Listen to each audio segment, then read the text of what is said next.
अस्सलाम वालेकुम everyone, welcome back to preppers MDCAT. अगर आप एमडीकेट में अपना ड्रीम मेडिकल कॉलेज सिक्योर करना चाहते हैं तो आप बिल्कुल सही जगह पर हैं। आज हम केमिस्ट्री के chapter number 1 basic concepts of chemistry के सिलेक्टेड एमसीक्यू सॉल्व करेंगे। हर क्वेश्चन के साथ मैं शॉर्ट कॉन्सेप्ट एक्सप्लेनेशन भी शेयर करूंगी ताकि आप सिर्फ आंसर याद ना करें बल्कि उसके पीछे की लॉजिक भी समझ सकें। तो अपनी नोटबुक तैयार रखिए, हर एमसीक्यू खुद सॉल्व करने की कोशिश कीजिए और देखते हैं आज आप कितना स्कोर करते हैं। चलिए शुरू करते हैं। हमारे क्वेश्चन नंबर 1 में कहा जा रहा है 14 gram of carbon monoxide occupies volume at STP. 14 gram carbon monoxide कितना वॉल्यूम ऑक्यूपाई करता है at STP. Any compound of 1 mole contain 22.4 litre volume occupy करता है 1 मोल। किसी भी कंपाउंड का 1 मोल 22.4 लीटर वॉल्यूम ऑक्यूपाई करता है 8 एसटीपी पे। ठीक है, आरटीपी पे अगर देखेंगे तो उसका अलग होगा। 1 मोल किसी भी कंपाउंड का कंटेन करेगा कितना 24 लीटर आरटीपी पे वॉल्यूम ऑक्यूपाई करेगा। हमें गिवन क्या था, कार्बाइड कितना वॉल्यूम ऑक्यूपाई करता है at STP. First of all हमें मालूम होना चाहिए molar mass of carbon monoxide. सबसे पहले हम कार्बन मोनोऑक्साइड का मोलर मास मालूम करेंगे। कैसे मालूम करते हैं? कार्बन का मास है, एटॉमिक मास है 12 प्लस ऑक्सीजन का एटॉमिक मास है 16। देन इसको ऐड किया हमने 28 ग्राम आया। कार्बन मोनोऑक्साइड का मोलर मास 28 ग्राम है। Then 1 mole 28 gram of carbon monoxide that means 1 mole of carbon monoxide का मोलर मास कितना होता है 28 ग्राम। हमसे पूछा गया है 14 ग्राम में कितना 14 ग्राम कितना वॉल्यूम ऑक्यूपाई करता है। मैंने ऊपर बता चुकी हूँ आपको कि 1 मोल किसी भी कंपाउंड का ऑक्यूपाई करता है 22.4 लीटर वॉल्यूम। 14 ग्राम अगर 28 को हाफ करेंगे तो हमें हमारा आंसर आएगा 14 ग्राम। कार्बन मोनोऑक्साइड का हमसे पूछा जा रहा है कि half mole 14 gram means half mole of carbon monoxide occupy half volume means इसका हाफ करेंगे तो हाफ ही आ जाएगा। इसका करेक्ट ऑप्शन होगा क्वेश्चन नंबर 1 का हमारा 1.4 लीटर। ओके, नेक्स्ट चलते हैं क्वेश्चन नंबर 2 पे। क्वेश्चन नंबर 2 में हमसे पूछा जा रहा है the number of moles present in 36 gram of carbon. 36 gram carbon में कितने नंबर ऑफ मोल्स प्रेजेंट है। हमें कार्बन दिया मास दिया हुआ है कार्बन का एंड हमसे पूछा गया है नंबर ऑफ मोल्स कितने। हमें पता है 1 मोल कार्बन में कितने 1 मोल कार्बन में कितने ग्राम्स होते हैं 12 ग्राम होते हैं। 12 ग्राम ऑफ कार्बन बराबर होता है 1 मोल के। देन हमसे पूछा क्या गया है 36 ग्राम कार्बन में कितने मोल्स होते हैं। हम इसे क्रॉस मल्टीप्लाई करेंगे। मतलब इजी है, ये इजी वे है। आपको जो दिया गया है जो आपको मालूम है, जैसे 1 मोल कार्बन में 12 ग्राम होता है और हमसे पूछा क्या गया है 36 ग्राम में कितने मोल्स होते हैं। हमने ट्रिक की मदद से सिंपल ट्रिक अप्लाई करके हमने मालूम कर लिया दैट इज 3 मोल। सॉल्व कर लेंगे आपका आंसर। नेक्स्ट क्वेश्चन पे चलते हैं। नेक्स्ट क्वेश्चन में हमसे पूछा जा रहा है question number 3 efficiency of chemical reaction can be checked by. तो केमिकल रिएक्शन की एफिशिएंसी का मतलब है कि कितना डिजायर्ड प्रोडक्ट हासिल किया गया है और जो मैक्सिमम हो सकता था उसका कितना परसेंटेज मिला। एफिशिएंसी चेक करने के लिए हम परसेंटेज यील्ड फार्मूला इस्तेमाल करते हैं। Efficiency of chemical reaction can be checked by, इसका करेक्ट ऑप्शन है परसेंटेज यील्ड। इसका करेक्ट ऑप्शन क्या होगा परसेंटेज यील्ड। इसका करेक्ट ऑप्शन है परसेंटेज यील्ड। इसका करेक्ट ऑप्शन क्वेश्चन नंबर 2 का करेक्ट ऑप्शन था 3 मोल। क्वेश्चन नंबर 1 का करेक्ट आंसर था B that is the 1.2 litre. अगर दूसरे ऑप्शंस को देखें थ्योरेटिकल यील्ड किसको कहते हैं। थ्योरेटिकल यील्ड वो मैक्सिमम प्रोडक्ट है जो स्टोइचियोमेट्री के हिसाब से मिल सकता है। और एक्चुअल यील्ड किसको कहते हैं, वो प्रोडक्ट है जो रियल एक्सपेरिमेंट में मिलता है। और परसेंटेज यील्ड एक्चुअल यील्ड को थ्योरेटिकल यील्ड के साथ कंपेयर करते हैं। तो परसेंटेज यील्ड का अगर फॉर्मूला देखें तो ये है।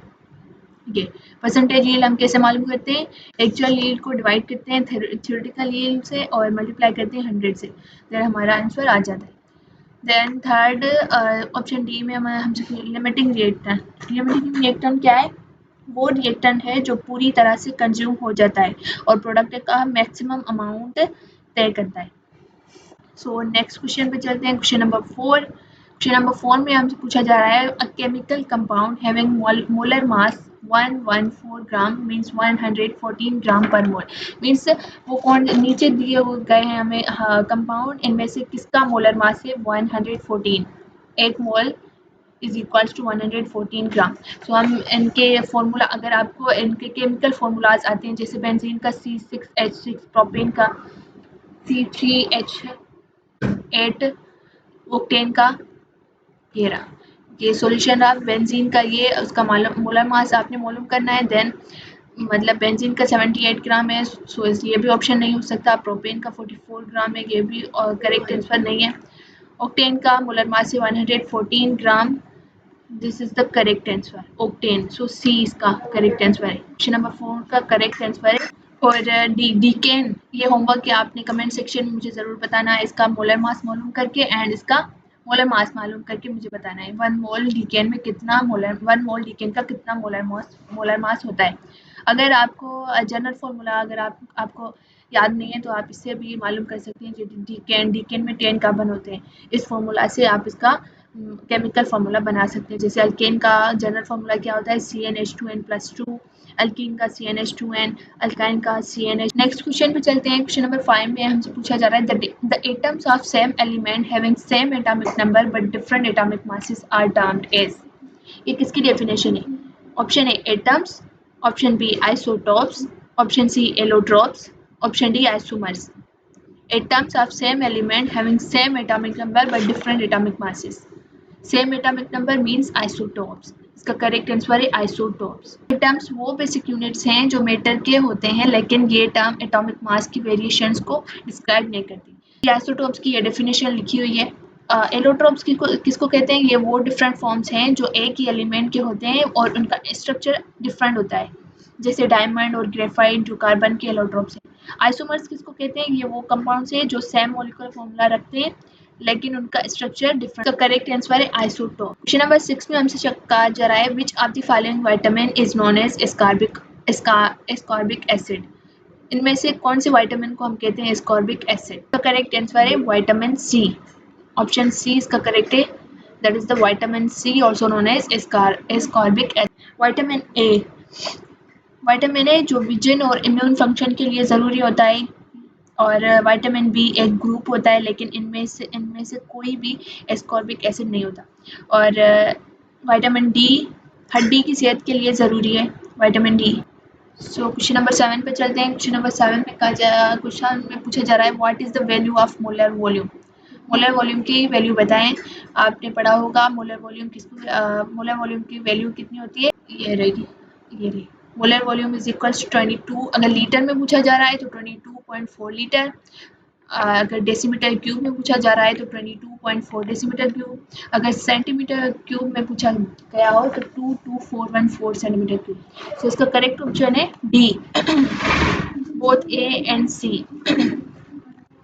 ऑप्शन ए 22.414 डीएम क्यूब, ये भी करेक्ट है। और option C that is the 22414 centimetre cube, ये भी करेक्ट है। क्वेश्चन नंबर 8 में हमसे पूछा जा रहा है the value of dash is the ratio of molecular mass and empirical formula मास।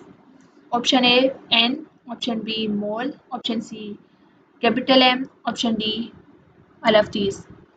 इसका करेक्ट ऑप्शन है A N. The value of N is the ratio of molecular mass and empirical formula mass. जब आपने empirical formula मास का topic पढ़ा होगा तो आपने एक फार्मूला पढ़ा होगा, empirical formula mass is equals to N into molecular mass.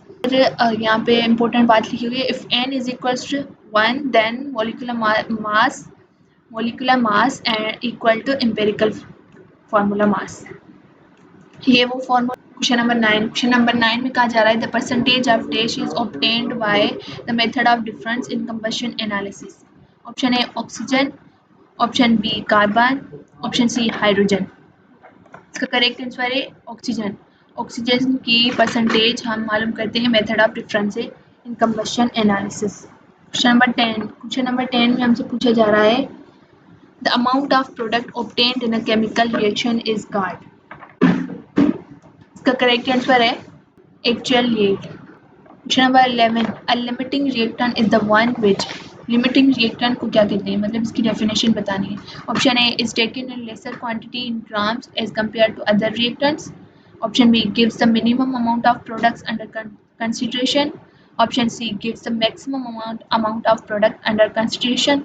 Option D is taken in lesser quantity in volume as compared to other reactants. So इसका correct answer है B, gives minimum amount of products under consideration.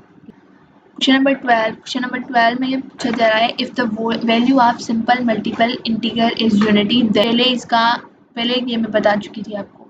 If n is equals to 1, then what happened? Option A, molecular mass is equals to empirical formula mass. Option B, molecular mass greater than empirical formula mass. Option C, empirical formula. Option D, both B and C. So इसका correct answer है A, molecular mass बराबर हो जाता है empirical formula मास के. Question number 13 पे चलते हैं. थ्योरेटिकल यील्ड क्या कहते हैं? Theoretical yield A is maximum amount of product which can be produced. B, always greater than actual yield. Option C, no need of experimentation for it. D, all of these are. Question number 13 का correct answer है D, ये सारी बातें theoretical yield के लिए सही है. Question number 14, which of the following corresponds to the average. Neon जो कि नोबेल गैस फैमिली का एक एलिमेंट है, उसके मल्टीपल आइसोटोप्स हैं जो मुख्तलिफ मासेस रखते हैं. एवरेज एटॉमिक मास में हर आइसोटोप की अबंडेंस और उसके रिस्पेक्टिव मासेस का ख्याल रखा जाता है.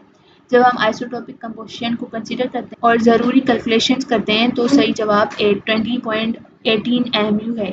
अगर एवरेज एटॉमिक मासेस का अगर आप कुछ इसकी इक्वेशन अगर आप चाहते हो तो ये रही.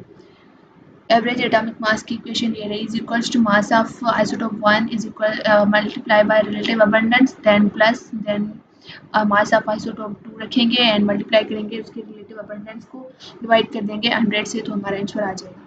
सो क्वेश्चन नंबर 14 का करेक्ट आंसर है 20.18 AMU. Question number 15. Relative atomic mass is the mass of an atom of an element as compared to the mass of an atom. Option A, carbon 12. Option B, carbon 13. Option C, carbon 14. Option D, carbon 15. इसका correct answer है A, carbon 12. Carbon 12 के compare में हम दूसरे elements का mass measure is known as the relative atomic mass. Question number 16. Question number 16 में हमसे कहा जा रहा है 1 AMU is equal to 1 AMU की हमें वैल्यू बतानी है.